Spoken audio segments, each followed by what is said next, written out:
High step current tax या deferred tax.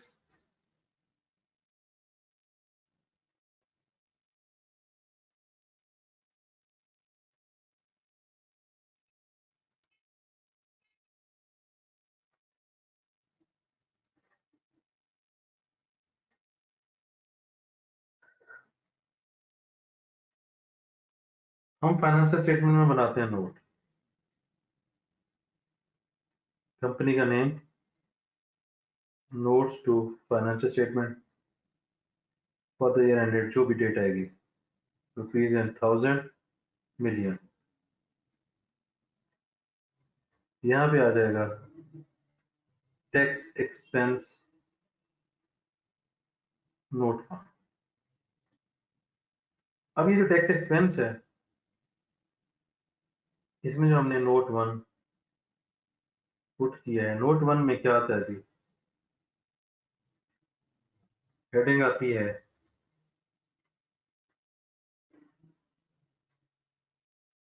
Tax expense, इसमें आ जाएगा current tax, deferred tax, current year, prior year, current year, prior year.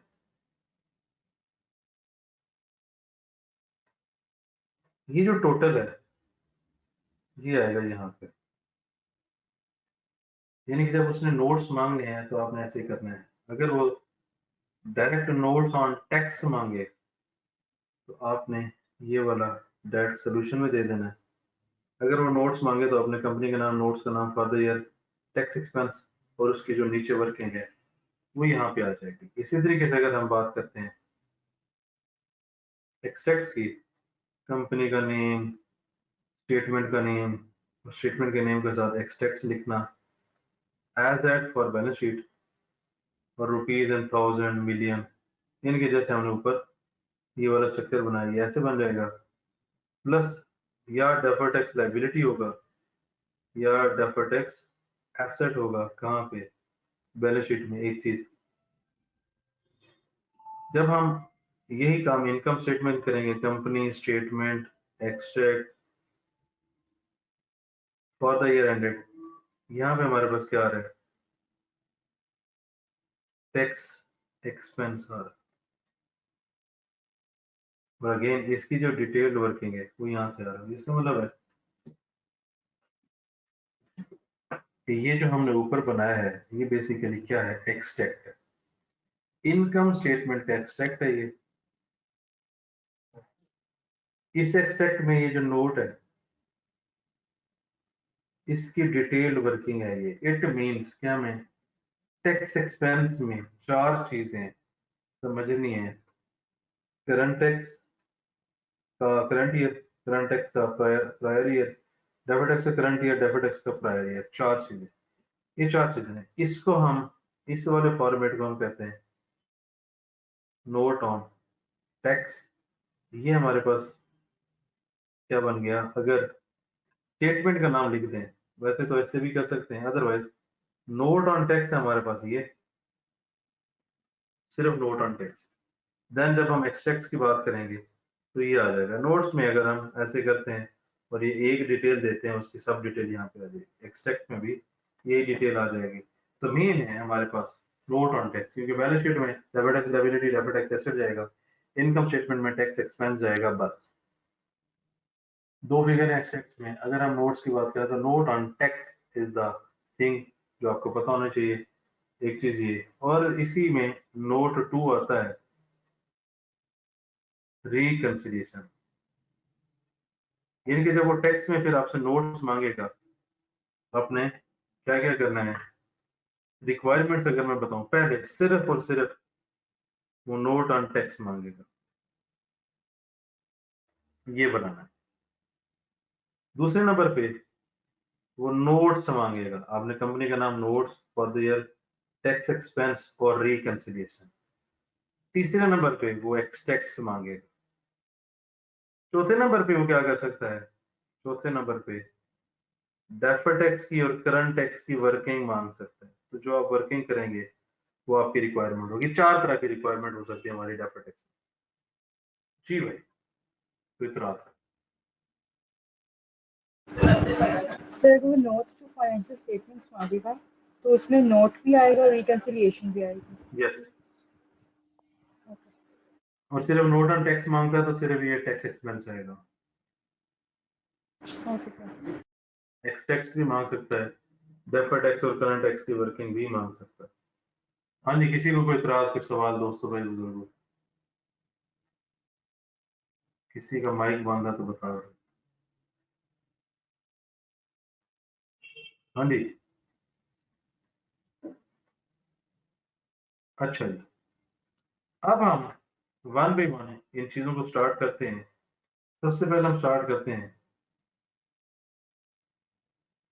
Current tax.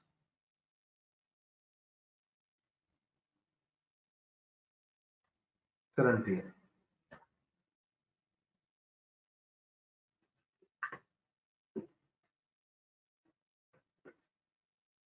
आपने क्या करना है, format बताने लगा हूं।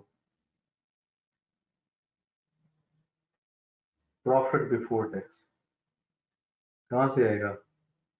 इनकम स्टेटमेंट से। अगेन बिफोर,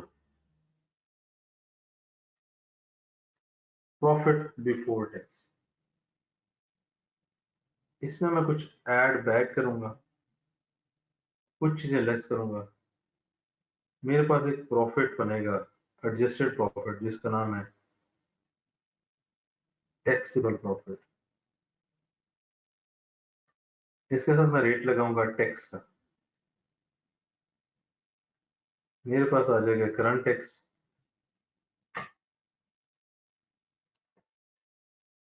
इसमें कोई ऐसा आइटम ऐड करूंगा जिसका डिफरेंट रेट था टैक्स का। ये दोनों मिलके मेरा बन जाएंगे करंट टैक्स, करंट ईयर। इसका मतलब अगर हम फॉर्मेट की बात करें, इनकम स्टेटमेंट से प्रॉफिट बिफोर टैक्स पकड़ेंगे, इसमें कुछ ऐड करेंगे, कुछ लेस करेंगे, टैक्सेबल प्रॉफिट बन जाएगा, रेट मल्टीप्लाई करेंगे, करंट टैक्स आ जाएगा। कुछ इनकम के आइटम ऐसे होते हैं जिस पर डिफरेंट टैक्स का रेट लगता है, जैसे डिविडेंड फॉर एग्जांपल। ये रेट है 30%, ये रेट है 30%, और मेरे पास एक डिविडेंड है जिस पे रेट लगना है 10%। तो जाहिर सी बात है वो मैं इस पूरे टैक्सेबल पे तो नहीं लगा सकता ऐड, यानी कि वो मैं इनकम, इस इनकम में ऐड करके उस पे 30% नहीं लगा सकता। मुझे उसको साइड में करना पड़ेगा और उसके साथ ये करना पड़ेगा। ये जो मेरी फिगर है करंट टैक्स, करंट ईयर, इसका मतलब है जो हम करंट टैक्स की वर्किंग करते हैं, current tax for current year होती है। यहाँ तक बताएं सर?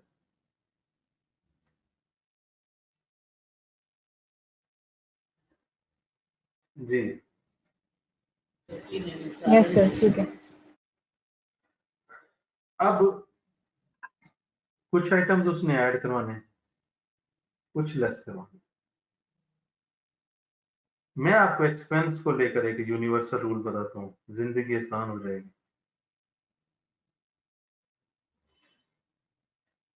एक एक्सपेंस, एक्सपेंस कर और इनकम कर लें। इनकम या एक्सपेंस, यानी कि फॉर प्रॉफिट एंड लॉस बात कर रहा हूँ। टैक्स वाला कहता है मैं इसको कभी नहीं मानूंगा।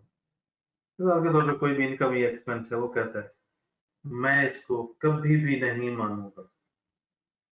ओके। दूसरा, कोई इनकम या एक्सपेंस हमने रिकॉर्ड किया है, वो कहते हैं ऐसे नहीं मानता इसको, वैसे मानता हूं। मतलब क्या हुआ दोनों बातों का? जिसको कहता है मैं कभी नहीं मानूंगा, ये है परमानेंट डिफरेंस। इनकम या एक्सपेंस की बात करूं, हम इसको रिवर्स कर देंगे। मिसाल के तौर पे मेरी इस इनकम में लेट से ये 1000 है, 100 इनकम ऐड हुई है जिसको वो कहता है मैं कभी नहीं मानूंगा, मुझे इसको रिवर्स करना है, लेस करना है। अगर मैंने इनकम बनाई तो ऐड लेस कर दूंगा, एक्सपेंस बनाया हुआ है तो ऐड कर दूंगा। फिर वो कहता है कि ऐसे नहीं मानता, इट मीन्स मैंने एक इनकम या एक्सपेंस बनाया हुआ है, वो कहता है ऐसे नहीं मानता, इट मीन्स मेरी अकाउंटिंग को वो नहीं मानता, मैं उसको रिवर्स कर दूंगा। वो अपना एक रूल देता है, अपना एक रूल देता है, अपने रूल के हिसाब से वो इसको मानता है। इसको मैं यूज करूँ, मिसाल के तौर पे मैंने एक एक्सपेंस बनाया हुआ 10 रुपए का, वो कहता है जी मैं इसको ऐसे नहीं मानता, मैं 10 रुपए वापस, क्योंकि मैंने इनकम स्टेटमेंट में प्रॉफिट जब आया तो उसमें से वो मैंने लेस किया हुआ है, मैं उसको एड बैक कर दूंगा। वो कहेगा मैं इसको ऐसे मानता हूँ। फॉर एग्जाम्पल मेरे पास एक एसेट है, मैं उसको 10 साल पर डेप्रिशिएट करता हूँ, मेरे पास 10,000 डेप्रिसिएशन आती है। वो इसको कहता है कि मैंने 5 साल पे करनी है, उसकी डेप्रिसिएशन 20 साल है। इसका मतलब है वो मेरी 10,000 को नहीं मानता, मुझे 10,000 एड बैक करना पड़ेगा। उसने एक अपना तरीका दे दिया 5,000 का, मैं उसको यूज करूंगा।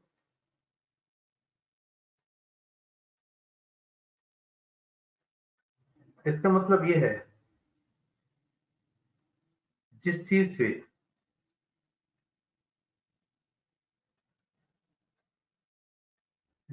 पे वो कोई रूल दे देगा, इसका मतलब हमारी अकाउंटिंग को वो रिवर्स करवाना चाह रहा है। उसकी जो है अकाउंटिंग उसको यूज करवाना चाह रहा है, उसको कहते हैं टेम्परेरी डिफरेंस। मिसाल के तौर पे 10,000 पे मैं 10 अगर डिवाइड करता हूँ, 1000 डेप्रिसिएशन आती है। मैं भी इस डेप्रिसिएशन को 1000 से लेकर 10,000 तक ले जाऊंगा 10 साल में। वो भी 20 पे करता है, उसकी आती है 20 साल पे कितनी आई है, 500। इसका भी यही तरीका है। लेट्स से नहीं, इसको कर लेते हैं हम 5 साल कर लेते हैं, 2000। उसने भी इसको कहाँ पे ले जाना है, 10,000 तक। इसका मतलब है उसने रूल दे दिया। अकाउंटिंग उसने भी करनी है, अकाउंटिंग हमने भी करनी है। अकाउंटिंग हम दोनों ने करनी है, बट उसने रूल दे दिया है। उसमें हम अपनी अकाउंटिंग को रिवर्स कर देंगे, उसकी अकाउंटिंग को यूज करेंगे। इसको कहते हैं टेम्परेरी डिफरेंस। एक है वो कहता है जी मैं कभी नहीं मानूंगा, मैंने इनकम ऐड की, वो कहता है इसको मैं कभी नहीं मानूंगा। परमानेंट डिफरेंस है, हमने जस्ट उसको रिवर्स करना है। एक्सपेंस है, हमने जस्ट उसको रिवर्स करना है। क्यों? क्योंकि उसने इस पे मजीद रूल नहीं दिया, इसका मतलब मजीद वो इसको अलाउ नहीं कर रहा है। अगर आपको ये इनकम और एंड एक्सपेंस के फॉर्मेट के बाद रूल समझ आ गए हैं तो करंट टैक्स में यही कुछ है। जी भाई, हाँ जी, कुछ समझ तो नहीं आई गल, मजेदार तो नहीं लगी कोई गल? आसान भाषा में मैंने बताया। हाँ जी, ईमान, जाजेब, जाजेब बोलो। Yes, sir, yes sir clear है। ओके। क्लियर है? क्योंकि मजेदार लगा है यार, मैंने इतनी मेहनत ना शोका करके दसिया। जी सर, बहुत मजेदार। मजेदार है। अब इस तरह की कुछ चीजों की अगर हम एग्जांपल्स देखें, डेप्रिसिएशन है, हम भी करते हैं, वो भी करता है। अमोर्टाइजेशन है, गेन डिस्पोजल के ऊपर है, गेन या लॉस कर लें। माइक बंद करें। गेन या लॉस है, प्रोविजंस है, रिसर्च एंड डेवलपमेंट है।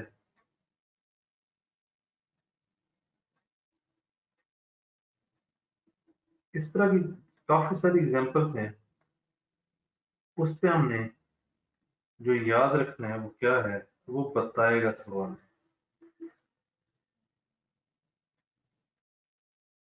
रूल देगा। अगर रूल नहीं है, कुछ चीज कुछ जगह पे अंडरस्टैंडिंग होती है कि मैं अपनी अकाउंटिंग कर रहा हूँ, उसने भी अकाउंटिंग एक मेथड दिया, तो बेसिकली उसने रूल दे दिया है। कुछ चीजें जैसे प्रोविजंस हैं, जैसे लीज लाइबिलिटीज हैं, वो इसको नहीं मानते, वो कहते हैं एक्चुअल प्रोविजंस। वो कहते हैं अच्छा मान लिया आपने प्रोविजन रिकॉर्ड कर लिया, ठीक है मैं इसको मानूंगा, बट कैसे? एक्चुअल प्रोविजंस को मानूंगा, एक्चुअल पेमेंट्स को मानूंगा। तो ये कुछ उसकी करंट टैक्स की एग्जांपल्स हैं। अब जैसे मैंने यहाँ पे डिविडेंड की मिसाल दी थी, इसका मतलब डिविडेंड को मैं यहाँ से लेस कर दूंगा। ये वो सारी चीजें हैं जिसने यहाँ पे और यहाँ पे आना है, मेरे पास एक नेट टैक्सेबल प्रॉफिट बनेगा और उसमें मैं रेट लगाऊंगा, करंट टैक्स आ जाएगा। अगर कोई डिफरेंट आइटम वाला इनकम एक्सपेंस है उस पे उसका अपना रेट लगाऊंगा, तो ये मेरे पास क्या आ जाएगा, ये मेरे पास आ जाएगा current tax final for current year. इसमें जो रूल की बात है तो मजीद एक्सटेंड करते हैं।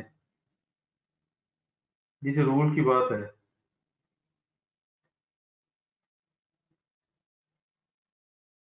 ये सेम ईयर है। कभी कभी ऐसे होगा, ये रूल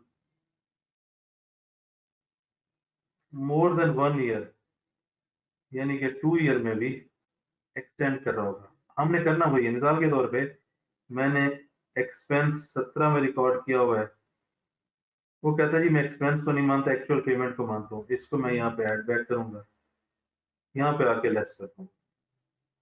तो अगर ये रूल 1 साल से 2 साल पे एक्सपैंड करता है, तरीका ये जो हम सेम ईयर में कर रहे थे, अब हम क्या करेंगे, मिसाल के तौर पे मैंने यहाँ पे पैसे लिए हुए हैं, मैंने लाइबिलिटी बनाई हुई है, यहाँ पे आके मैं इनकम बनाता हूँ, ये मैंने किया हुआ है।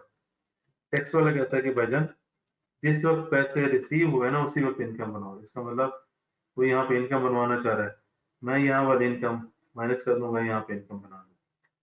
तो ये जो रूल है 1 साल से ज्यादा पे भी एक्सपैंड कर सकता है। जिस साल में उसने मना किया है, मतलब जो हमारी अकाउंटिंग है हमने जिस साल में किया है उसके रूल के हिसाब से, अगर वो इनकम कहता है रिसीव बेसिस पे हमने अप्रूवल बेसिस पे बनाई, तो हमने जिस साल अप्रूवल बेसिस पे बनाई वहां पे जाके मैं इनकम एक्सपेंस रिवर्स कर दूंगा, जिस साल में वो कहता है वहां पे जाके अलाउ कर दूंगा। इट मीन्स कि भाई ये जो रूल है ये 1 साल में जो हमने डिस्कस किया उसमें भी एग्जिस्ट कर सकता है, ये मोर देन 1 ईयर पे भी जा सकता है। तो हमें ये भी पता होना चाहिए। जी भाई।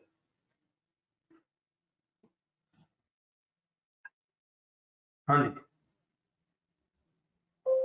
और कोई सर सवाल है? ठीक है, सर एक क्वेश्चन है। अगर वो कहे कि ये डेप्रिसिएशन के अंदर इंक्रीमेंटल डेप्रिसिएशन भी एडेड है, तो उसका हमने कुछ नहीं करना ना, क्योंकि इंक्रीमेंटल नहीं, डेप्रिसिएशन का भी सेम ट्रीटमेंट होगा। नहीं कुछ नहीं करना। ओके। जी भाई, इनकम टैक्स पे करंट टैक्स पे कोई सवाल? No, sir.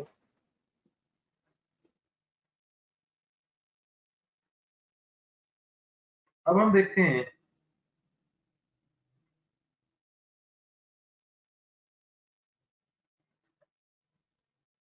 Current tax prior year. ये बड़ा सिंपल सा कॉन्सेप्ट है।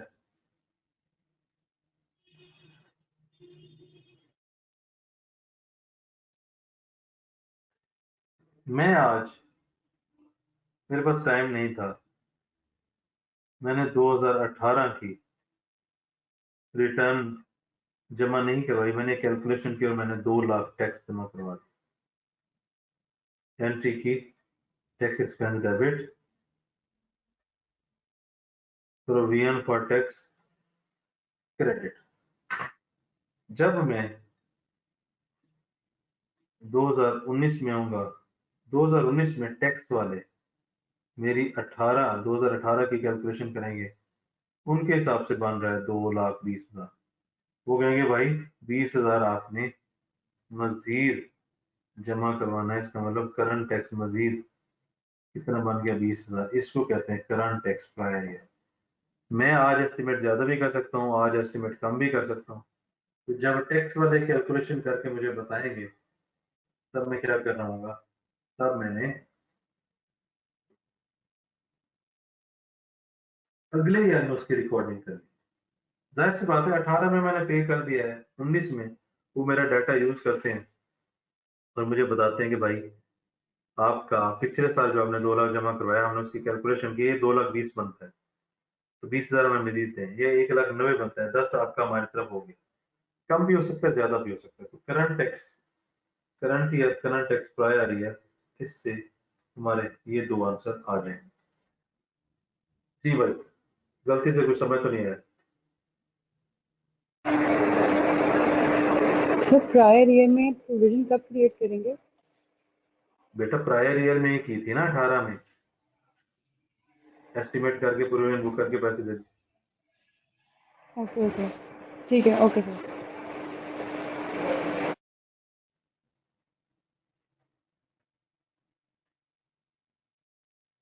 जी भाई, कुछ सवाल? करंट टैक्स हमारा खत्म हो गया जी। करंट टैक्स में जितनी अहम बातें थी वो मैंने सारी बता दी।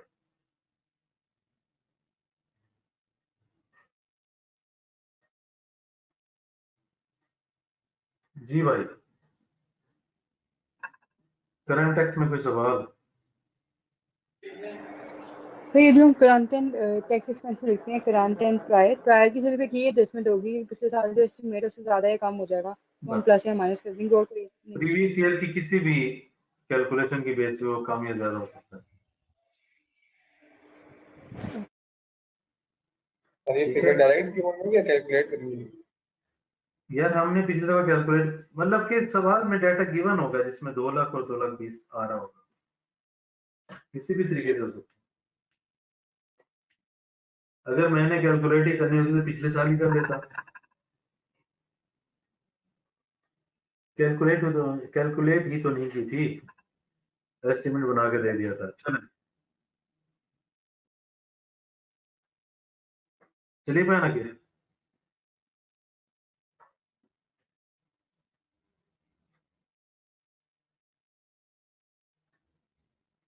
डेफर्ड टैक्स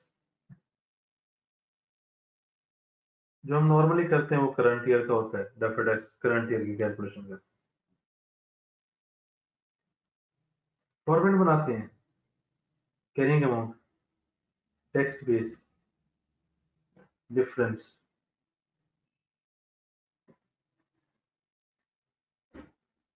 रेट मल्टीप्लाई होगा,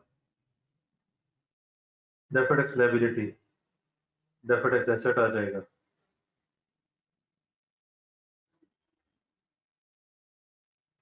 ये जो फिगर है उठ के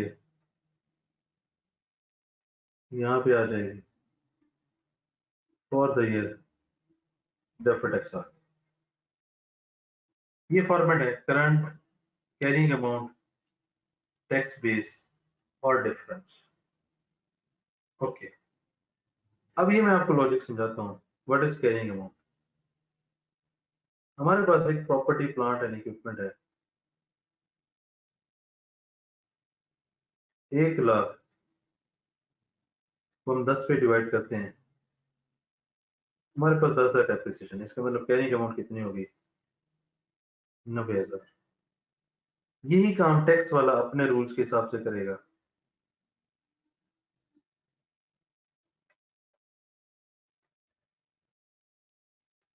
इसकी कैरिंग अमाउंट कितनी हो गई? 80,000। इसका मतलब प्रॉपर्टी प्लांट एंड इक्विपमेंट मेरे पास है 90,000, उसके पास है 80,000, 10,000 का डिफरेंस है।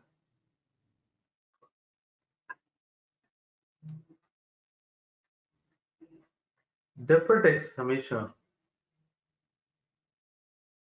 टेम्परेरी डिफरेंस पे राइज हो, हमेशा टेम्परेरी डिफरेंस के साथ होगा। इसका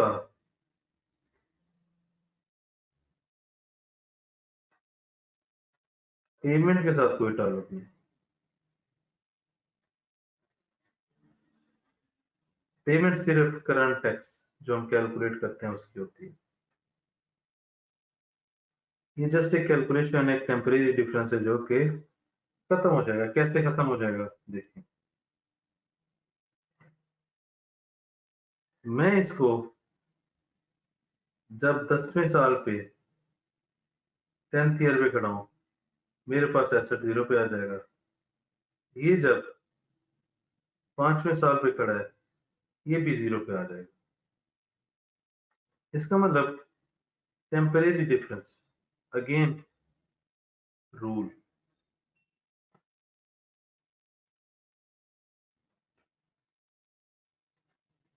एक मेरा ट्रीटमेंट है, एक उसका ट्रीटमेंट है। हम दोनों ने ट्रीटमेंट करना है। अगर आप यहाँ पे करंट टैक्स में देखें,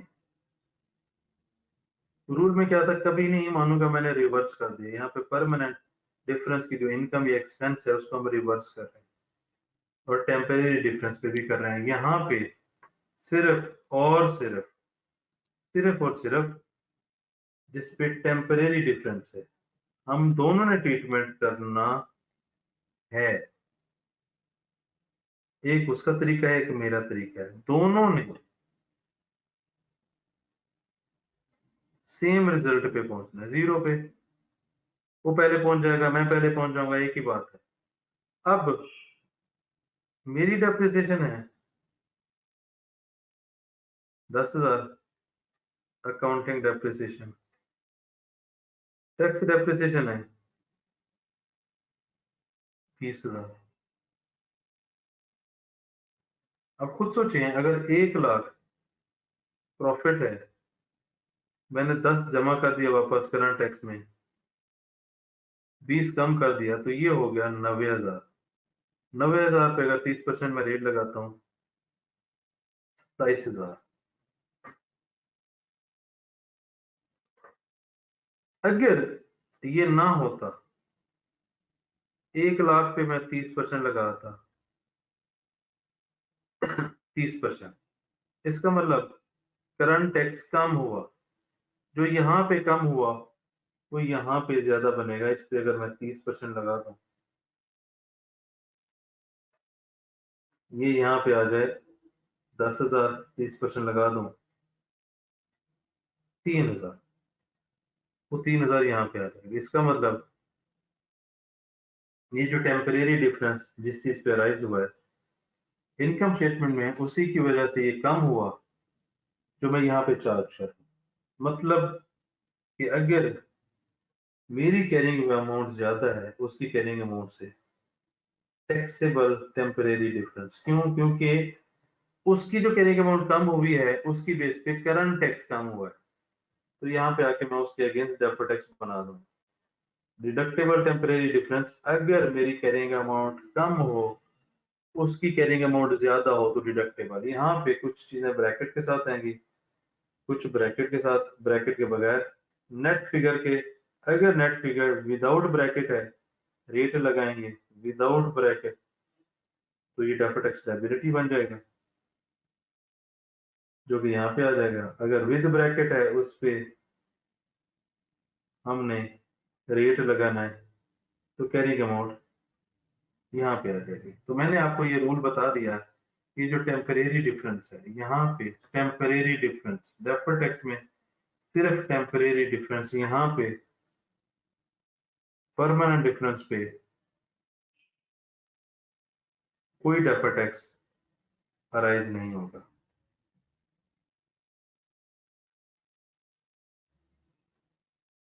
जो उसने टेम्परेरी डिफरेंस का ट्रीटमेंट किया उसकी वजह से करंट टैक्स कम बना, तो उतना ही करंट टैक्स उस डिफरेंस की वजह से जिस चीज की ऊपर ये हुआ, क्योंकि कैरिंग अमाउंट में डिफरेंस है उसमें मैं रेट लगाऊंगा वो यहाँ पे आ जाएगा। मजे की बात ये है ये टेम्परेरी डिफरेंस आगे जाके खत्म हो जाएगा। ये डेफर्ड टैक्स का एक पैटर्न है, एक स्ट्रक्चर है। जैसे एसेट की कैरिंग अमाउंट अगर बढ़ेगी तो ये टैक्सेबल टेम्परेरी डिफरेंस है, यानी कि जिसपे टैक्स एक्सपेंस निकलेगा, डेफर्ड टैक्स लायबिलिटी निकलेगी तो जाहिर सी बात है दूसरा एक्सपेंस है। इसी तरीके से अगर एसेट की कैरिंग अमाउंट कम होगी तो डिडक्टेबल टेम्परेरी डिफरेंस निकलेगा, उस पर रेट लगाएंगे तो डेफर्ड टैक्स एसेट हो जाएगा। पी अकाउंट को बैलेंस करेंगे तो डेफर्ड टैक्स इनकम आ जाएगी। ये एसेट का रूल है। इसी तरीके से वाइस वर्सा हमारा लाइबिलिटी का रूल हो जाएगा। जी भाई, कुछ समझ तो नहीं आई गलती से। और टैक्सेबल टेम्परेरी डिफरेंस जो है वो लायबिलिटी होगा, deferred tax liability. Taxable temporary difference पे जब रेट लगाएंगे आंसर डेफर्ड टैक्स लायबिलिटी। अब चूंकि ये क्लोजिंग है, इस पे जब रेट लगता है तो आंसर भी क्लोजिंग, इसीलिए कैरी डाउन बनाते हैं। टैक्सेबल टेम्परेरी डिफरेंस पे जब रेट लगाएंगे, टैक्सेबल टेम्परेरी डिफरेंस पे जब रेट लगाएंगे, ये डेफर्ड टैक्स लायबिलिटी का क्लोजिंग होगा। डिडक्टेबल टेम्परेरी डिफरेंस पे जब रेट लगाएंगे, ये डेफर्ड टैक्स एसेट का क्लोजिंग होगा for T account.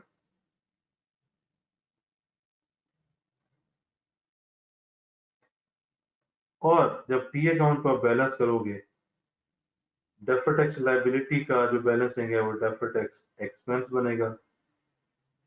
Deferred tax जो एसेट है उसका बैलेंसिंग डेफर्ड टैक्स इनकम बन रहा हो। जी भाई।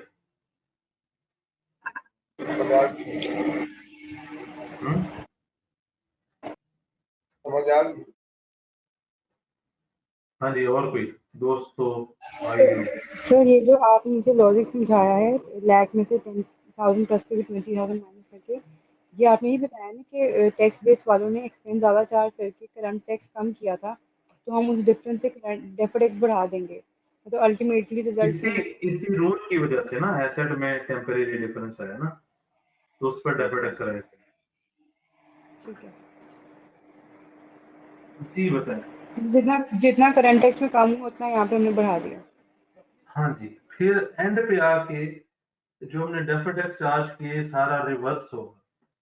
आज हमारा करंट टैक्स कम बन रहा है, आगे जाके हमारा करंट टैक्स ज्यादा बन जाएगा। आज अगर हमें फायदा हो रहा है, बाद में नुकसान, मतलब कि आज जितना कम हो रहा है वो फ्यूचर में पे करना पड़ेगा। क्यों? क्योंकि जब टेम्परेरी डिफरेंस खत्म होगा तो आप 30,000 पे ही आ जाओगे एनुअली।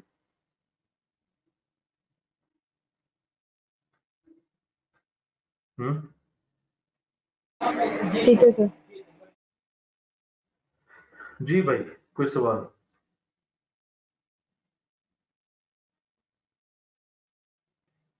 हाँ जी, तो किधर अरे चल गए हो? फॉर्मेट में सिर्फ एसेट्स और लायबिलिटीज ही आएंगी ना, इसके अलावा तो कुछ नहीं है।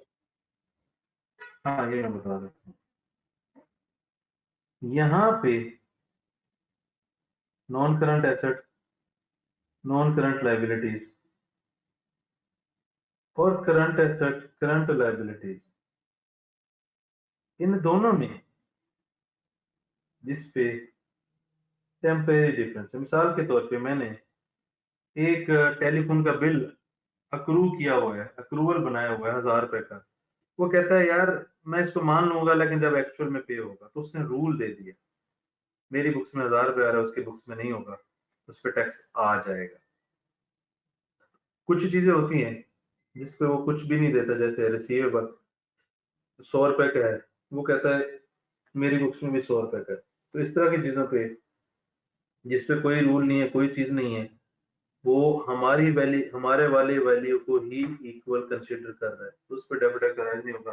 डेबिट टैक्स सिर्फ उसी पे अराइज होगा जिसको उसने रूल दे दिया, जिसमें बताया था कि भजन आपकी अकाउंटिंग जो है वो तो आप करते हैं, मेरी अकाउंटिंग ये है, अगर हम दोनों का एक ही मकसद हो, एक ही रिजल्ट पे पहुंचना है, तो ये टेम्परेरी डिफरेंस होगा।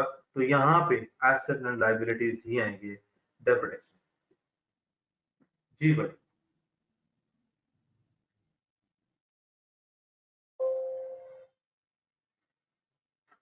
Hello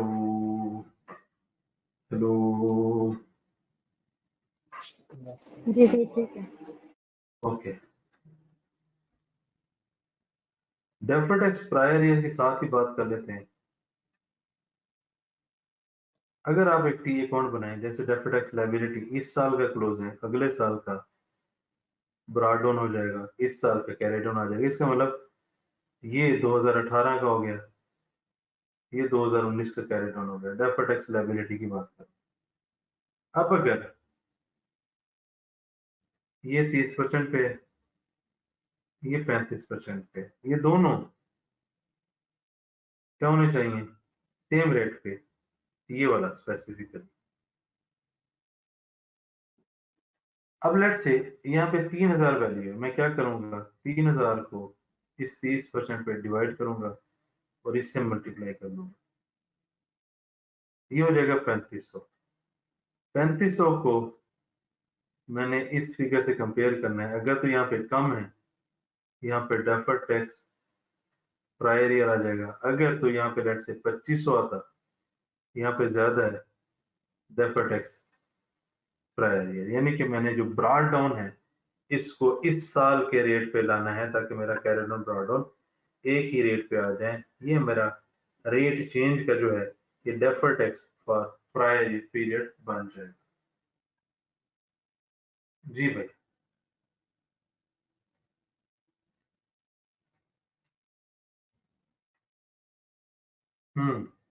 hello. सर अगर जो ज्यादा है वो तो क्रेडिट साइड पे ही आएगा ना, और अगर कम है तो डेबिट साइड पे। यस, देखो अगर 3500 बन रहा है और मेरा ब्रॉड डाउन 3000 है तो मुझे 500 मजीद चार्ज करना है। अगर 3000 ब्रॉड डाउन आ रहा है और अभी आंसर 2500 आ रहा है तो इसका मतलब मुझे 500 कम करना है, तो मैं उसके दूसरी साइड पे ले आऊंगा। हाँ जी, अब ठीक है। Yes sir. Yes sir. जी, कैरी इसी को डाउन को फिर भी से एडजस्ट कर सकते हैं। कैरी डाउन तो बेटा इसी साल के रेट पे है ना, ठीक है। कैरी डाउन इसी साल के रेट पे है और मैं ब्रॉड डाउन को इसी साल के रेट पे लेकर आऊंगा।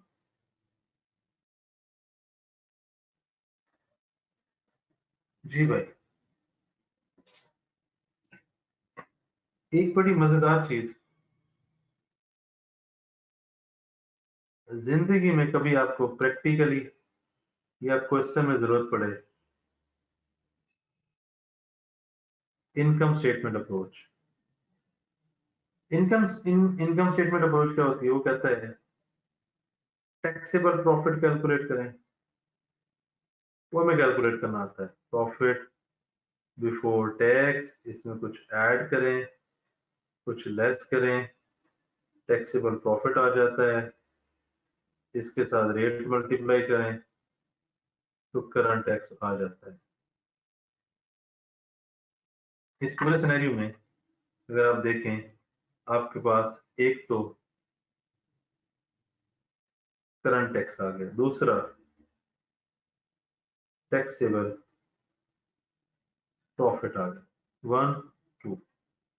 फिर वो कहते हैं अकाउंटिंग का जो प्रॉफिट है, यानी कि जो प्रॉफिट बिफोर टैक्स है, इसमें सिर्फ प्लस माइनस करें, सिर्फ सिर्फ सिर्फ permanent difference, adjusted profit before tax आ जाएगा। यहां से मेरे पास आ गया एडजस्टेड प्रॉफिट बिफोर टैक्स।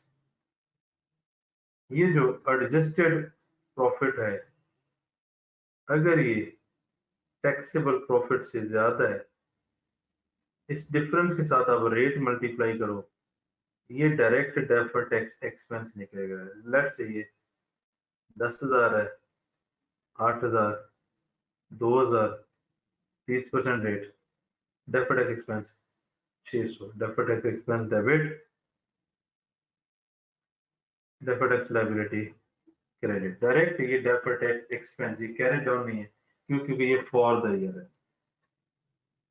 दोबारा करंट टैक्स हमें कैलकुलेट करना आता है, इस करंट टैक्स में मुझे टैक्सेबल प्रॉफिट भी मिल जाता है। मैंने अकाउंटिंग प्रॉफिट में सिर्फ और सिर्फ परमानेंट डिफरेंस एडजस्ट करने हैं तो एडजस्टेड प्रॉफिट आ जाएगा। ये अगर इससे ज्यादा है, डिफरेंस पे रेट लगाएंगे तो एक्सपेंस। अगर ये एडजस्टेड अकाउंटिंग प्रॉफिट कम है टैक्सेबल प्रॉफिट से, तो जो डिफरेंस है इसके साथ जब हम रेट लगाएंगे तो ये डेफर्ड टैक्स इनकम आ जाएगा। तो इसका पता होना चाहिए, deferred tax income credit, deferred tax asset debit, direct expense और इनकम आएगा। ये जो अप्रोच अभी मैंने बताई, ये लाइफ में और एग्जाम में कभी भी आपको जरूरत पड़ सकती है, तो आपको ये पता होना चाहिए। कभी कभी डाटा इस तरीके से होगा जिसमें आप बैलेंस शीट अप्रोच यानी कि एसेट और लायबिलिटीज अप्लाई नहीं कर पा रहे होंगे, फिर आप क्या करेंगे? जी भाई, गलती से कुछ समझ आया तो बताएं। सर इसमें उसने क्वेश्चन कैसे पूछा होगा? बेटा उसने डेफर्ड टैक्स ही पूछा होगा। आपने देखना है एसेट लायबिलिटीज अवेलेबल हैं, अगर आपको लगता है कि स्कोप लिमिटेशन है कुछ नहीं कर सकते तो आप इनकम स्टेटमेंट अप्रोच पे आ जाओगे। एक पुराने पास पेपर्स में एक सवाल भी आया हुआ है इससे। ओके जरूरी तो नहीं है ना इस तरह ही करें हम, पुरानी अप्रोच भी तो कर नहीं सकते नहीं नहीं नहीं नहीं नहीं नहीं, मैं इसको बता दूँ। देखिए आपने जो डेफिड टैक्स की कैलकुलेशन के लिए अप्रोच यूज करनी है, that is balance sheet approach. But आपको कभी जिंदगी में या आई कैप के क्वेश्चन में या पेपर में जरूरत पड़ जाए तो आपको पता होनी चाहिए। The preferable, the preferred, the suggested, वो क्या है? वो है balance sheet approach.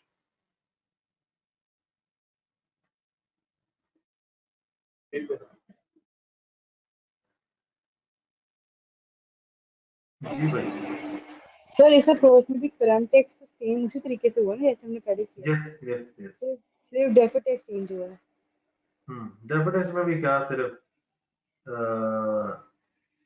Permanent carry difference variance की एडजस्ट किया। बजाय परमानेंट डिफरेंस कर लिया हमने। हम्म, जी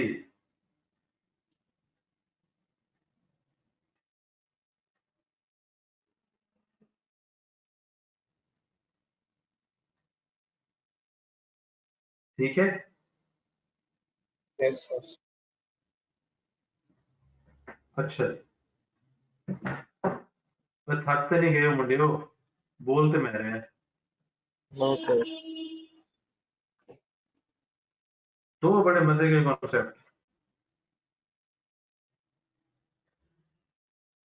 अनयूज्ड टैक्स लॉसेस। इससे रिलेटेड कुछ बातें ध्यान में रखती हैं। हमें पता है करंट टैक्स कैसे कैलकुलेट होता है।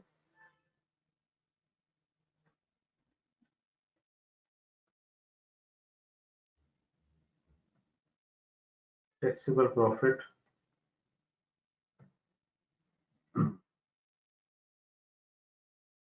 Rate, current tax. Let's say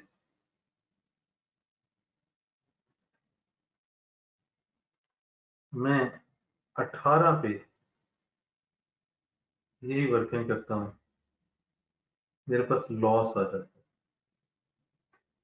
मेरे पास आ जाता है जी लॉस। रेट मल्टीप्लाई करूंगा। ओके, अब बातें जो याद रखनी है, जब टैक्सेबल लॉस आएगा, ये 19 है, ये 18 है, लेट्स से 18 में टैक्सेबल लॉस आएगा, पहला पॉइंट, इस पे करंट टैक्स कैलकुलेट नहीं होगा। दूसरा पॉइंट, जितना आप एक्सपेक्ट कर रहे हैं, लेट्स से ये 100 मिलियन है, आपको अगर लगता है कि 100 मिलियन का 100 मिलियन हम आगे एडजस्ट कर लेंगे, और एडजस्ट करने के लिए आपके पास 6 साल एडजस्ट कर लेंगे, तो आप 100 मिलियन का 100 मिलियन अगले साल पहले करंट टैक्स में से आके 100 माइनस करोगे, अपडेटेड फिगर पे रेट लगेगा, फिर करंट टैक्स आएगा। 100 मिलियन में अगर आपको लगता है कि नहीं 100 मिलियन नहीं, हम 50 मिलियन रिकवर कर लेंगे, तो आपने इसको एडजस्ट करना है। इसकी इंफॉर्मेशन भी क्वेश्चन में गिवन होगी। हम जो कैरी फॉरवर्ड कर सकते हैं, सेकेंड पॉइंट क्या है, जो कैरी फॉरवर्ड कर सकते हैं, ये सेकेंड पॉइंट है, वो है 6 साल। दूसरा दूसरा पॉइंट हो गया, ये है तीसरा पॉइंट कि आप एडजस्ट कितना कर सकते हैं, कितना एक्सपेक्ट कर रहे हैं, वो आप नेक्स्ट ईयर आके एडजस्ट करें, यानी कि पहले वो अमाउंट लेंगे। चौथा पॉइंट क्या होगा, नेक्स्ट ईयर आके उसको आप पहले एडजस्ट करोगे, देन करंट टैक्स कैलकुलेट करोगे। अगर आप गौर करें इसमें कितने पॉइंट्स हैं, इस साल कोई करंट टैक्स नहीं, 6 साल तक कैरी कर सकते हैं इसको। जितना आप एक्सपेक्ट कर रहे हैं कि ये एडजस्ट हो जाएगा, उतना आपने अमाउंट यूज करनी है, और अगले साल आके वही एडजस्ट करना है। ये हो गया करंट टैक्स। डेफर्ड टैक्स में हमने ये देखा था, taxable temporary difference, deductible temporary difference. यहाँ पे unused tax losses direct deductible temporary difference, यानी कि जब करंट टैक्स नहीं बना और जब प्रॉफिट होता है मैं लॉस देता हूँ, प्रॉफिट होता है मैं टैक्स देता हूँ, तब जब लॉस आएगा तो इसमें मेरी डेफर्ड टैक्स इनकम डायरेक्ट बनेगी। अनयूज्ड टैक्स लॉसेस को डायरेक्ट डिडक्टेबल टेम्परेरी डिफरेंस, यानी कि ये कौन सी अमाउंट यहाँ पे जो डिसाइड होगी, या 100 या 50, जो भी जो आप एक्सपेक्ट करें, लेट से 100 है तो यहाँ पे 100 आ जाएगी। ये हमारा पॉइंट हो गया पांचों अनयूज टैक्स लॉसेस को लेकर। ये अपने 5 पॉइंट्स याद है। हाँ जी भाई। सर अगर वो क्वेश्चन में कोई रिक्वायरमेंट नहीं देता कि इस तरह से आपने इसको रिवर्स करना है या एडजस्ट करना है, तो हम पूरा होता हो तो पूरा कर दें या 6 ईयर्स पे डिवाइड करके कर दें? नहीं, जब वो एक्सपेक्टेड नहीं देगा ना फिर आप पूरा ले लें। एक्सपेक्टेड दे के तो वो टेस्ट करेगा कि आपको पता है कि नहीं।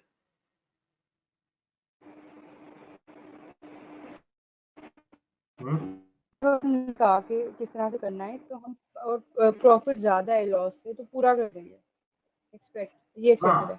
हाँ, ये मैं बता दे। नहीं नहीं नहीं नहीं नहीं, अरे नहीं, अरे कोई और नहीं, रुको जरा। एक्सपेक्टेड में मजीद एक्सप्लेन कर देता हूँ। ये है जी, अगले 6 सालों में क्या आप ये सारा एडजस्ट कर लेंगे। लेट्स से अगले साल 20 के प्रॉफिट आते हैं तो 20 का लॉस एडजस्ट होगा। इस दफा फिर जो लॉस बच जाएगा वो 80 मिलियन बच जाएगा। 80 मिलियन फिर अगले साल अनयूज्ड टैक्स लॉसेस यहाँ पे जा रहा होगा। तो अगले 6 सालों में आप जितना एडजस्ट कर सकते हैं वो एडजस्ट करेंगे। अब हर साल में लेट्स से 100 आया था, अगले साल 20 एडजस्ट हुआ, 80 रह गया। उससे अगले साल 50 एडजस्ट हुआ, फिर डेफर्ड टैक्स में 30 रह गए, फिर चौथे साल में सारा एडजस्ट हो गया। तो ये जितना एडजस्ट होने के बाद ये जो एक्सपेक्टेड वाली फिगर बनाई, हर साल एडजस्ट होने के बाद जितना बचेगा हर साल वो डेफर्ड टैक्स में भी आएगा। इसको आप छठा पॉइंट ध्यान में रखें। कौन ठीक है कुड़िए? सर एक सेकंड, जितना पहले आपने कहा था जितना एडजस्ट करेंगे उतना हो जाएगा टेम्परेरी डिफरेंस, डिडक्टेबल डिफरेंस। अब आप कह रहे हैं नहीं जितना नहीं बचेगा वो डेफिनेट में आ नहीं जाएगा। नहीं नहीं नहीं नहीं, अरे यार, पहला पॉइंट ये है कि पहले साल लॉस है वो तो सारा आ जाएगा ना डिडक्टेबल में। अगले साल की बात कर रहा हूँ, 19 में आए 100 में से 20 एडजस्ट हो गया, बाकी कितना बच गया 80। फिर 20 में आए 80 में से 50 और एडजस्ट हो गया, बाकी कितना बच गया 30। क्या हो गया बेटा? पहले साल तो 100 है ना, वो तो सीधा चला जाएगा, अगले सालों में एडजस्ट होना शुरू होगा। Yes sir. हाँ जी, क्लियर है? सर जितना एडजस्ट होगा उतना टैक्सेबल में आएगा, ये डेफर टैक्स में आएगा। हम्म। जितना एडजस्ट होगा या जितना बच जाएगा। जितना लॉस पड़ा हुआ है, पहले साल में 100 का लॉस है तो 100 लॉस पड़ा हुआ है ना। जी, फिर 20 का एडजस्ट हुआ तो 80 पड़ा हुआ, 80 आएगा डेफर टैक्स में। यस। ओके। एंड सर पहले साल में अगर 20 का प्रॉफिट है, 20 को ही हमने एडजस्ट कर दिया तो उस साल तो करंट टैक्सेबल खत्म हो जाएगा, करंट टैक्स आएगा ही नहीं। हाँ तो नहीं आएगा, ठीक है, ओके। प्रॉफिट नहीं बदला, टैक्स नहीं आएगा। हाँ जी। और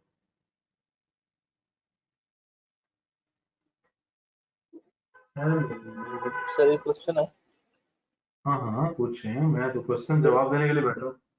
सर अगर वो क्वेश्चन में देता है कि हम 50 लेट से एडजस्ट कर सकते हैं, तो हम इधर अनयूज्ड टैक्स लॉस की वर्किंग में 50 माइनस करेंगे करंट टैक्स में, और ये जो डेफर्ड टैक्स में 50 जाएगा ये नहीं नहीं रिमेनिंग नहीं वाला नहीं, होगा या यूज्ड वाला? मैं बताऊँ, आपका 2018 में लॉस आ गया 100 मिलियन। पहला सिनेरियो हमने डिस्कस किया कि पूरे का पूरा एडजस्ट कर लेंगे अगले 6 सालों में 100। अगर वो कहता कि नहीं 100 एडजस्ट नहीं होगा, 50 एडजस्ट होगा, तो लॉस आ गया 100, करंट टैक्स कोई नहीं है।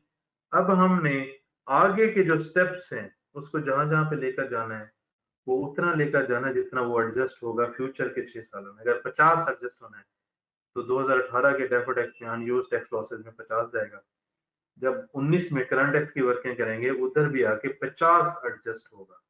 एक्सपेक्टेड फिगर जो बना लेंगे वो आगे चलेगी डेफर्ड टैक्स में भी और नेक्स्ट ईयर्स में एडजस्ट होने के लिए भी। यही मैं बता रहा था कि 6 साल में जिस फिगर ने एडजस्ट होना है वो भी आप डिसाइड करोगे, एस्टिमेट लगाओगे, जो भी एक्सपर्टीज होंगी, एक्सपीरियंस होगा, उसकी बेस पे उस फिगर को आगे लेकर चलाना है।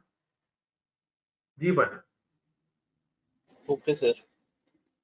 हाँ जी। होर होर होर होर होर होर होर ओए जालमो 3 घंटे हो गए ने वो तो अल्लाह पूछे। सर एक और सवाल। हाँ पूछे। सर ये दो एग्जांपल्स के साथ बता दें टेम्परेरी डिफरेंस और परमानेंट डिफरेंस को कैसे आइडेंटिफाई करें। उतर परमानेंट डिफरेंस है जिन्होंने पूरी जिंदगी नहीं मानेगा। मिसाल के तौर पे आपने एक रिसीवेबल बुक किया हुआ है, वो कहता है मैं पूरी जिंदगी नहीं मानूंगा। अब जैसे पीपी है, वो कहता है अच्छा यार तुम अपने हिसाब से डेप्रिसिएशन करो, मैं अपने हिसाब से करता हूँ, तो वो भी जीरो पे जाएगा, मैं भी जीरो पे जाऊंगा, एक दिन डिफरेंस खत्म हो जाएगा। एक एसेट को पूरी जिंदगी नहीं मानेगा, तो ये परमानेंट डिफरेंस है ना। मिसाल के तौर पे मैं तेरी एग्जांपल देता हूँ, ठीक है। तुम जाते हो, ठीक जब 700 साल बाद तुम सीए क्वालिफाई कर लेते हो, उस वक्त तक शादी नहीं हुई होती, तुम एक मोहतरमा को अप्रोच करते हो और मोहतरमा तुम्हारे मुंह पे कह रही है पुत्र मैं कभी नहीं मनागी, ठीक है, तेरा पत्ता कट गया, उसका कुछ नहीं हो सकता। हाँ आगे से वो कहे अच्छा देखते हैं सोचते हैं और ठीक है बड़ों की मर्जी से होना चाहिए, वालदैन को घर भेजो, तो जब बड़े बैठेंगे डिफरेंस खत्म होंगे फिर तुम्हारी शादी हो जाएगी। हूं तेन याद रहेगा मेरे ख्याल। बता। है सर समझ आ गई। परमानेंट डिफरेंस और टेम्परेरी डिफरेंस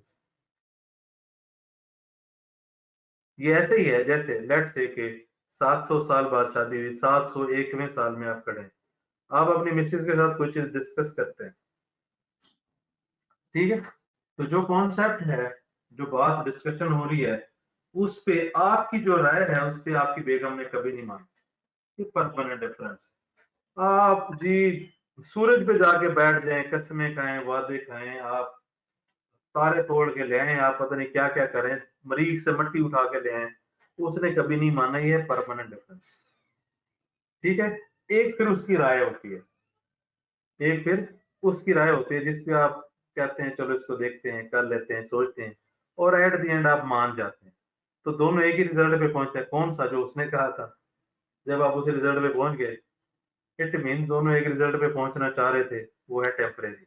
और जो आपकी राय थी वो दोनों एक रिजल्ट पे नहीं पहुंचना चाह रहे थे, उसने कभी नहीं मानना, जो मर्जी कर लो, इट मीन्स ये परमानेंट डिफरेंस है। हूं ठीक है।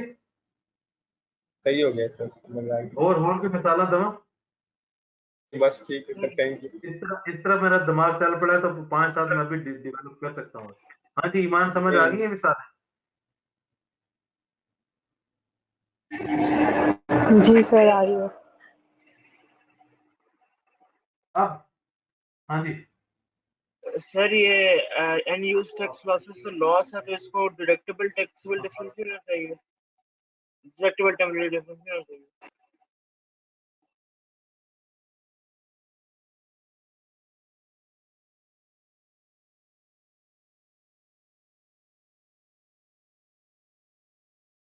हाँ जी आप पूछे सवाल।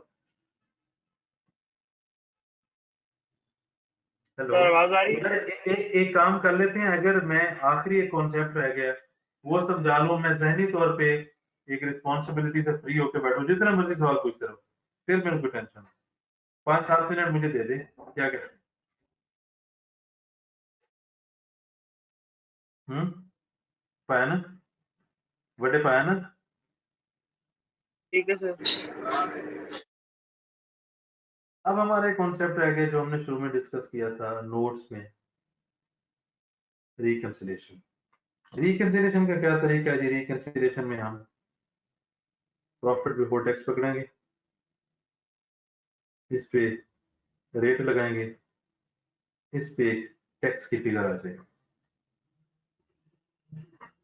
यहाँ पे टैक्स एक्सपेंस जो हमने करंट टैक्स सारा, current year, prior year, deferred tax सारा, दिया होगा वो आ जाएगा। यहाँ से लेकर यहाँ तक हम इसको करना है रिकंसाइल। इसमें जो चीजें आनी है, जैसे मैंने चेंज ऑफ रेट बताया, अगर मेरा रेट इस दफा बढ़ा है, जैसे 30% से 35 हुआ, तो मैंने 500 ऐड किया था, ऐड कर देंगे। यानी कि अगर रेट बढ़ेगा, जितना रेट बढ़ेगा, और ये मजे की बात, डेफर्ड टैक्स की वर्किंग से आ जाएगी, यानी कि डेफर्ड टैक्स लायबिलिटी के टी अकाउंट से आप वो डायरेक्ट फिगर उठा के पुट कर सकते हो चेंज ऑफ रेट। यानी कि अगर आपने वहां पे ब्रॉड डाउन में ऐड किया है तो यहाँ पे भी ऐड कर देंगे, वहां पे ब्रॉड डाउन से लेस किया तो यहाँ पे भी लेस कर देंगे। एक चीज तो ये आ जाएगी। दूसरी चीज परमानेंट डिफरेंस, देखें यहाँ पे मैंने एज इट इज सारी इनकम उठा के लगा दी। अगर इसमें 1000 रुपए ऐसी इनकम है जिसको वो कभी नहीं मानेगा, मैं वो इनकम लिखूंगा, उसके साथ रेट लगाऊंगा, लेस कर दूंगा। जिस इनकम को वो कभी नहीं मानेगा उस इनकम पे मैं वो रेट लगा के माइनस कर दूंगा। इसी तरीके से जिस एक्सपेंस वो कभी नहीं मानेगा, लेट्स से 500 है, उसको मैं ऐड बैक कर दूंगा। Permanent difference income and expense का, इनकम क्योंकि इसमें शामिल है, यहाँ पे मैं वो माइनस करूंगा, एक्सपेंस लेस हुआ है, यहाँ पे मैं ऐड बैक करूंगा। तीसरी चीज, जिस पे डिफरेंट रेट चार्ज होता है, जैसे डिविडेंड था, हमारा रेट है 30%, उसका रेट है 10%, इसका मतलब इसमें 20% परमानेंट डिफरेंस है। अगर 100 का वो था 20%, ये लेस होगा। क्यों? क्योंकि वो इसमें शामिल है। 3 आइटम रिकंसिलिएशन में आएंगे, जो ऊपर इनकम में शामिल है और नीचे उसको नहीं मान रहा, मैं उस अमाउंट को पकड़ूंगा, उस रेट मल्टीप्लाई करूंगा, लेस कर दूंगा। इसी तरीके से एक्सपेंस ऐड बैक कर दूंगा। यहाँ पे एक्सपेंस मतलब टैक्स कैलकुलेट करके ऐड लेस करना है। Change of rate debit tax liability से मिल जाएगा, अगर इस दफा बढ़ा है तो ऐड आके कर दूंगा, अगर कम हुआ है तो वो आंसर आके लेस कर दूंगा। फिर कुछ आइटम जिस पे डिफरेंट रेट होता है, 30% में से 10% तो वो भी मान रहे हैं, 10% मैं भी मान लेता हूँ, बाकी 20% ऐसा है जिसको कभी नहीं मानेगा, तो मैं उस फिगर को पकड़ूंगा, उसमें 20% लगाऊंगा और उसको क्या कर दूंगा, रिवर्स कर दूंगा। तो ये मेरे पास क्या आ जाएगा, रिकंसाइल हो जाएगा। जी भाई, अब पूछे सवाल। सर इसमें एक क्वेश्चन है मेरा, चेंज ऑफ रेट नहीं, और पहले मैं डिफरेंट उससे रेट सवाल में नहीं, प्लस। पहले मैं ले लो सवाल जो भाई पूछ सर वो रहे थे। इसी टॉपिक है ना। अच्छा, उन्होंने पूछना देना, ਇੱਥੇ ही बैठा मैं हूं पावे रात तक खुश लो। हाँ जी भाई। Sir hello. मैंने अनयूज्ड टैक्स लॉसेस का पूछना था। हाँ हाँ। सर तो ये टैक्सेबल टेम्परेरी डिफरेंस पहले साल में अगर उसका, मैं ये पूछना चाह रहा हूँ कि अगर फॉर एग्जांपल पहले साल में 100 है तो उसको हम मतलब 100 का लॉस आ गया तो उसी साल हम 100 को रिकग्नाइज करेंगे टैक्सेबल टेम्परेरी डिफरेंस में, और जो बाकी सालों में जो डिडक्टेबल रह जाएगा। और डिडक्टेबल हो भाई, तो यही चीज टैक्सेबल बना कंफ्यूज करिए कि यहाँ पे टेम्परेरी डिफरेंस आपने लिखा हुआ है, तो फिर मुझे मैं यही कह रहा हूँ कि डिडक्टेबल होना चाहिए। बेटा, ब्रैकेट लगाई हुई है ना। अच्छा, डिडक्टेबल टेम्परेरी डिफरेंस, डिडक्टेबल बोलते हुए मैं डिडक्टेबल कह रहा हूँ, लिखते हुए टैक्सेबल कह रहा हूँ। Deductible deductible. हाँ जी, अब ठीक है सर, अब ठीक आगे। है। ओके। अब बाकी सर बस ये पूछना था कि पहले साल में जब डिडक्टेबल टेम्परेरी डिफरेंस होगा तो बाकी सालों में फॉर एग्जांपल हम एडजस्ट जितना करते हैं और बाकी जो रह जाते हैं उसको भी हम डिडक्टेबल टेम्परेरी डिफरेंस में रखेंगे। अगले साल देखो, या तो सारा एडजस्ट हो जाएगा तो डिडक्टेबल में नहीं जाएगा। अगले साल 20 एडजस्ट हो गया तो 80 तो पड़ा हुआ है ना अभी भी, जी सर। तो 80 आ जाएगा आगे। ठीक। हाँ जी, अब पूछो ईमान। सर मैं पूछ रही थी कि रिकंसिलिएशन में चेंज ऑफ रेट में और डिफरेंट रेट में प्लस माइनस जो होता है ना, कि कब प्लस करना है कब माइनस करना है, वो एक बार प्लीज बता दें, मुझे वो नहीं समझ आती। बच्चे, मैंने बताया ना, जब डेफर्ड लायबिलिटी कैलकुलेट कर रहे होंगे, उसमें जब रेट बढ़ेगा तो ब्रॉड डाउन में ऐड कर रहे हैं ना, ऐड कर रहे हैं, यहाँ पे भी आगे ऐड करेंगे, वहां पे लेस कर रहे हैं इनके ब्रॉड डाउन की दूसरी तरफ, यहाँ पे भी आगे लेस करेंगे। रेट बढ़ेगा तो एक्सपेंस बढ़ेगा ना। यस सर, और सर डिफरेंट रेट में ठीक है, डिफरेंट डिफरेंट रेट में बेटा मैंने इन प्रॉफिट बिफोर टैक्स में मैंने 1000 रुपये ऐड किया वॉलेट से और उस पर 10% टैक्स लगाना है। मैंने ऊपर 30% लगा के टैक्स कैलकुलेट कर लिया ना, प्रॉफिट बिफोर टैक्स पे रेट लगा दिया। तो जितना उसने नहीं माना 20% नहीं माना, वो उस पे उस अमाउंट में मैं 20% लगा के निकाल दूंगा। इनकम पे मैंने रेट लगा के माइनस करना है, एक्सपेंस पे रेट लगा के ऐड बैक करना है। तो इस इनकम पे 20% परमानेंट डिफरेंस है ना।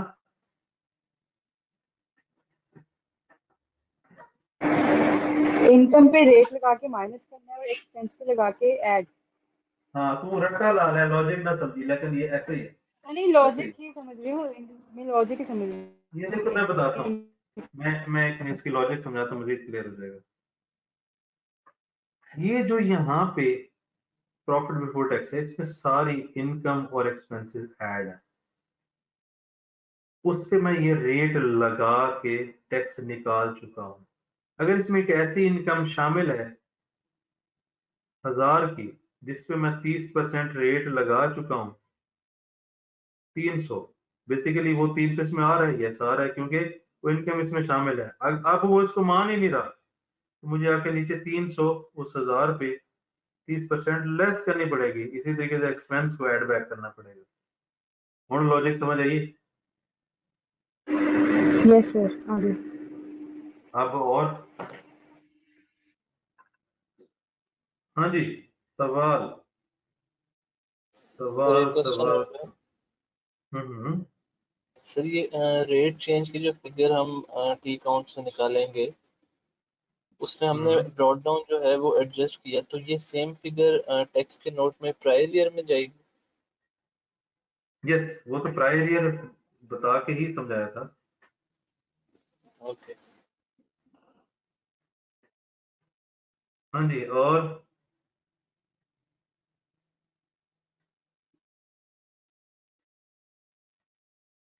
हम्म,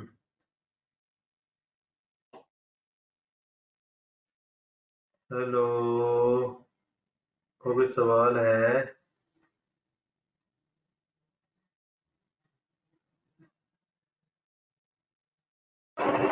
नो सर, नो। लो जी, मुक गया जी फिर। फाइनली फाइनली फाइनली और सवेरे मैंने जल्दी नहीं उठना पड़ेगा तो अल्लाह पूछे। ठीक है जी, सवाल क्या है जी? समझ आ गई सर। ओके जी, कोई क्वेश्चन नहीं है? कमेंट में बात करना है जी, शायद तारीफ वाला भी हो सकता है, वो तो बता दें जिससे मैं बात करने लगा। हाँ भी, कोई है दोस्त जिसने मुझे इतने दिन बर्दाश्त किया? जी सर, बहुत थैंक यू आपका, ओके। इतने अच्छे से आपने करवा दी बड़े हर चीज़। अच्छा, ठीक हो गया जी। और कुछ कहना चाह रही हैं आप? सर, मैं ये किसी और दूसरी टॉपिक का तारीफ। क्वेश्चन पूछ सकती हूँ अभी आपसे? हाँ, एक मिनट पहले मैं इनसे वो ले लूँ। हाँ जी, कोई और है दोस्त? Thank you yes so much sir, sir. हाँ थैंक हाँ यू जी, सो मच, काफी अच्छी रिवीजन हो गई है। चलो जी, जबरदस्त हो गया। ठीक है जी, और कोई है तो बता दें, नहीं तो फिर मैं ईमान का सवाल ले लूँ। जी ईमान।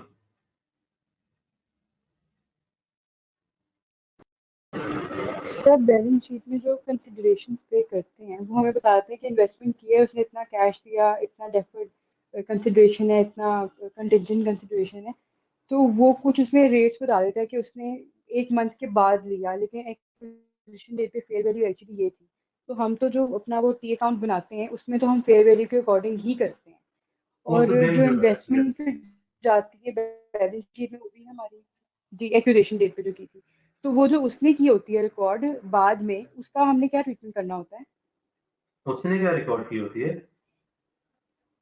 उसने तो ऐसा कुछ नहीं रिकॉर्ड किया मतलब होता। उस वो बताते हैं ना, लेट्स से कि एक्विजिशन डेट पर फेयर वैल्यू बता देता है, लेकिन वो कहता है उसने एक मंथ के बाद पे किया। तो जब एक मंथ के बाद पे किया, उसने पे वही किया अमाउंट कि इन्वेस्टमेंट में रिकॉर्ड डाली किया? हुई है। तो हमने उसमें पे कुछ, किया, जी बच्चे पे किया कि रिकॉर्ड किया?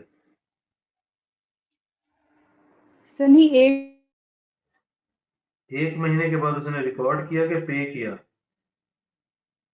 हेलो, चलें जी, चलेगी। ठीक है जी, इंशाल्लाह मिलते हैं जिंदगी में कभी ना कभी किसी ना किसी और सेक्शन में। सलाम वालेकुम सल्लल्लाहु अलैहि मोहम्मद। अल्लाह हाफ़िज़। दुआ में याद रखें और दुरूद शरीफ का विर्द जारी रखें हर वक्त, कामयाबी लेनी है तो। थैंक यू सलाम सर। वालेकुम सल्लल्लाहु अलैहि मोहम्मद।